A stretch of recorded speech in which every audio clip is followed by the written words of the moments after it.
नोव्हेंबरला मतदान झाल्यावर आज सकाळी 8 वाजल्यापासून मतमोजणीला सुरुवात होणार आहे। ही निवडणूक महाराष्ट्राचे पुढचे करते धरते ठरवेलच, पण त्यासोबतच देशाच्या राजकारणाची भविष्यातली दिशा ठरवण्याची ताकद आजच्या निकालात दडलेली आहे। 2019 मध्ये अस्तित्वात आलेल्या विधानसभेनं न भूतो न भविष्यती असे बदल सत्तांतर अनुभवली।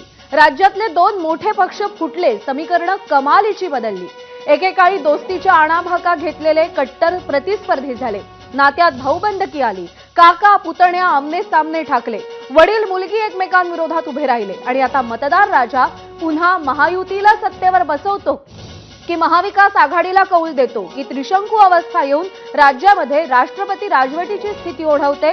भाजप विरुद्ध काँग्रेस, राष्ट्रवादी विरुद्ध राष्ट्रवादी आणि शिवसेना विरुद्ध शिवसेना अशा रणसंग्रामात कोण बाजी मारणार याचं उत्तर अवघ्या काही तासातच मिळणार आहे।